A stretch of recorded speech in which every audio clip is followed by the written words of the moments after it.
Son Excellence, Monsieur l'Ambassadeur, Monsieur le Consul honoraire, Madame Lechvin,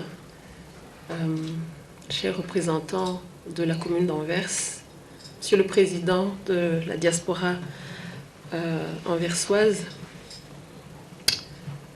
chers rescapés, Mesdames et Messieurs, bonjour. Nous voici 25 ans. Merci. Is our main speech in het Nederlands. Morgen doen, maar zal het voor misschien volgend jaar. Donc j'espère que tout le monde comprendra alors, parce que sinon il fallait préparer. Merci d'être venu. Comme le disait ma sœur, merci de nous retrouver pour cette circonstance et commémorer. Commémorer nos familles, commémorer nos frères, nos sœurs,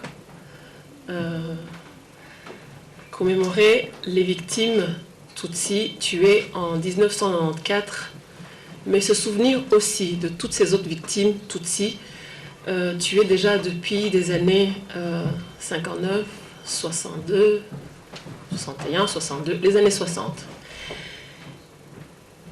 En effet, nous ne commémorons pas le génocide, nous commémorons les victimes du génocide.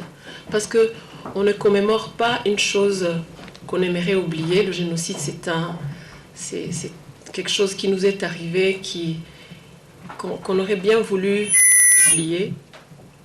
Mais par contre, nous n'oublions pas nos chers disparus, nous ne pouvons pas oublier nos mères, nos pères, nos sœurs, nos frères, nos petits frères, petites sœurs, même les fœtus, comme le chantait Suzanne, n'ont pas été épargnés.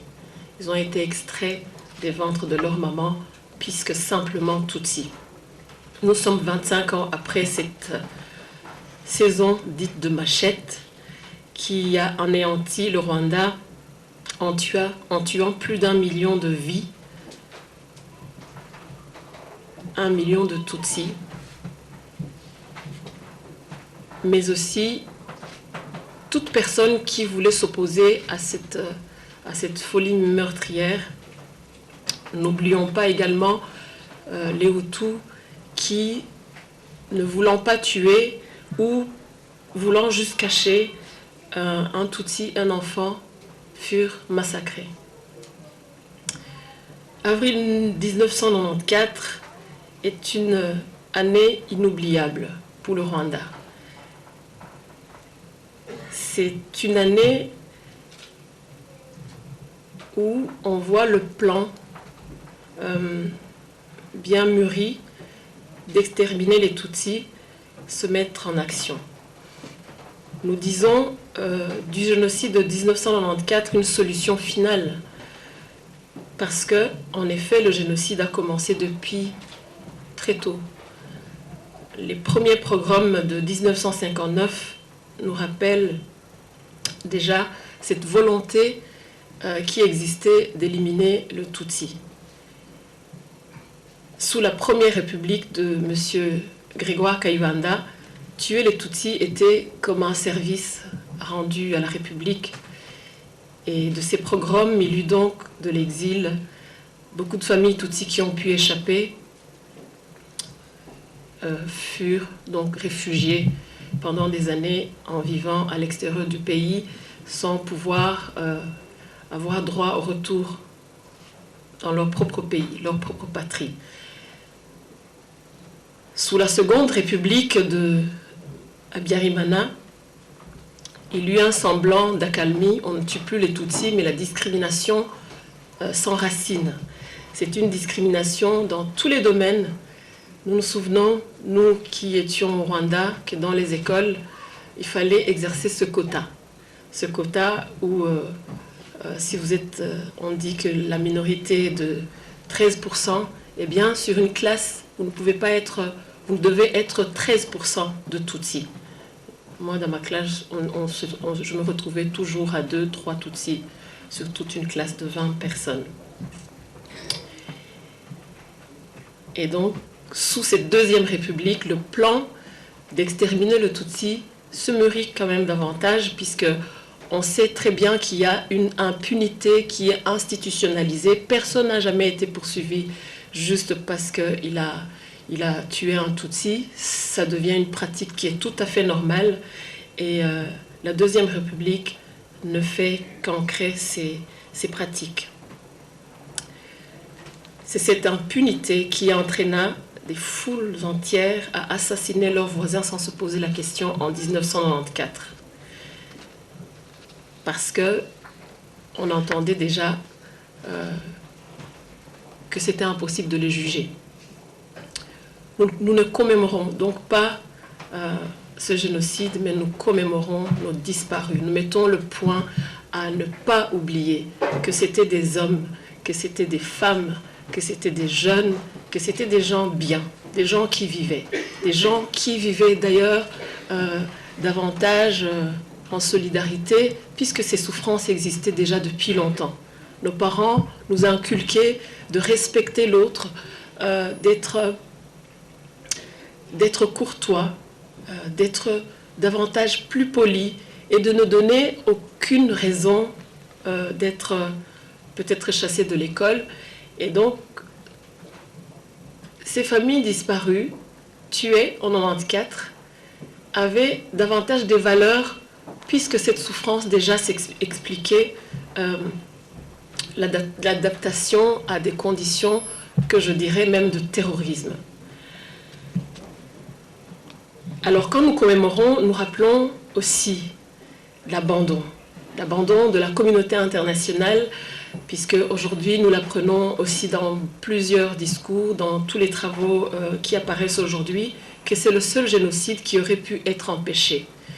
Mais alors de nos cachettes, du haut des endroits où on pouvait observer, nous avons vu l'évacuation des ressortissants étrangers, des gens partir comme donnant libre cours à ceux qui devaient faire ce travail de massacrer.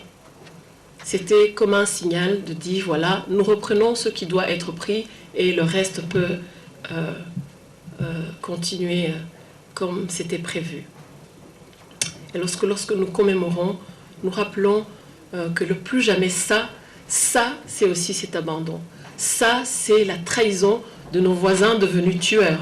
Des gens qui étaient peut-être normaux la veille et le lendemain se sont transformés en personnes assoiffées de sang. Lorsque nous commémorons, nous voulons simplement rappeler qu'une vie ici vaut la même valeur là-bas. Une vie là-bas vaut la même vie ici, puisque il n'y a pas de sang bleu, il n'y a pas de sang autre, mais le sang qui coule dans les veines de ceux dont on disait ce sont des sauvages qui se massacrent là-bas et que peut-être ça n'engage pas de responsabilité, mais ce sang c'est nous qui pouvons être dans ces sociétés, être complètement des citoyens valables. Et c'est ce sang qui a été versé sur les collines du Rwanda, sans que les grandes institutions internationales ne s'en inquiètent. Nous l'entendons très bien qu'il était interdit d'évoquer le mot génocide, puisque ça demandait alors d'intervenir. Pour dire plus jamais ça, il est essentiel de rappeler cela pour que ça ne se passe ni ici ni ailleurs, comme mes prédécesseurs l'ont dit. Afin que cette pratique d'abandonner ne se fasse pas, nous commémorons. Afin que l'histoire soit correctement dite et écrite. Nous faisons face aujourd'hui à tout un ensemble de méthodes visant à nier ce qui s'est passé par des livres, par des médias, en relativisant ce qui s'est passé. On ne peut pas relativiser la mort d'1 million de gens. On ne peut pas relativiser la mort si il faut même peut-être aller en profondeur des enfants qui ne savaient pas pourquoi ils étaient tués. Combien nous avons entendu des cris de ceux qui pouvaient déjà demander pardon, qui ne seraient plus jamais Tutsis. Lorsque nous commémorons, nous rappelons tout cela. Et nous rappelons que si nous avons été abandonnés, si on ne pouvait pas faire quelque chose en 94, aujourd'hui, je pense qu'il est du devoir de chacun de nous de lutter contre le négationnisme. Ce serait encore une fois abandonner les rescapés, abandonner les quelques petites reconstructions que nous mettons en place si on ne se lève pas d'une même voix pour condamner tous ceux qui essaient de relativiser. Alors relativiser, c'est parfois dire ça ne s'est pas passé exactement comme ça au Rwanda. Non, mais les gens s'entretuaient. Mais les Hutus aussi ont été tués. Ou alors c'est le génocide rwandais. Et ça éclipse toujours celui qui a commis ce génocide. Ça excuse toujours celui qui a tué pendant 3 mois sans relâche. Et lorsque nous commémorons, nous voulons aussi dire que le négationnisme, selon les spécialistes de l'histoire, c'est la dernière étape d'un génocide. On termine par nier ce qu'on a fait. Mais chez nous au Rwanda, en commettant déjà le génocide, on le niait au départ parce qu'on disait travailler. C'était travailler, tuer, c'était travailler. À la radio, c'était des moments de record de quelques communes qui ont mieux travaillé que d'autres, en tuant plus de Tutsis, en débusquant ceux qui sont cachés et en dénonçant ceux qui essaient d'en cacher quelques-uns. Et donc, sous aucun prétexte, même de liberté d'expression, on ne peut pas tolérer, on ne peut pas laisser libre cours à ce genre de pratiques. Et il est de nos devoirs, ensemble, de condamner ces pratiques, ces négationnistes qui, aujourd'hui, sont en cravate. Et hier, ils étaient féroces en tuant, mais ils pourraient être dans nos sociétés, ils pourraient être vos employés, et vous ne vous en rendrez que compte que si vous savez exactement comment ils fonctionnent. Et notre association Ibuka Mémoire et Justice a comme mission justement de rappeler et d'éveiller dans nos sociétés que cela s'est passé. C'est peut-être un 3e génocide, mais de trop. De trop parce que c'est un crime contre l'humanité. Ce n'est pas un crime seulement contre les Tutsis, mais c'est toute l'humanité au Rwanda qui a failli et qui a été écrasée. Nous ne pouvons pas oublier aujourd'hui que certains rescapés doivent leur vie à ces Hutus qu'aujourd'hui on appelle justes. Il y a eu des justes au Rwanda.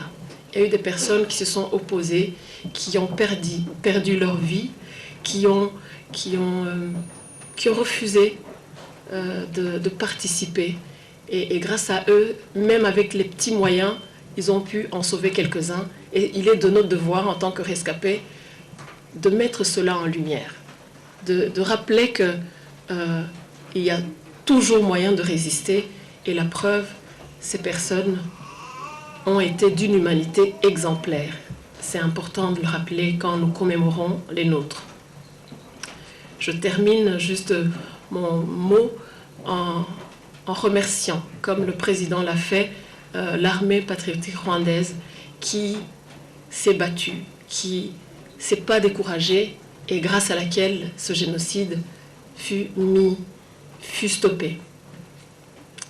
On se pose toujours la question comment le Rwanda serait si le FPR n'avait pas gagné cette guerre. Il y a beaucoup de torsions sur l'histoire du Rwanda, mais c'est un fait qu'il faut rappeler que le Rwanda a été sauvé par les Rwandais. Et aujourd'hui, le Rwanda est construit et reconstruit par ces mêmes Rwandais.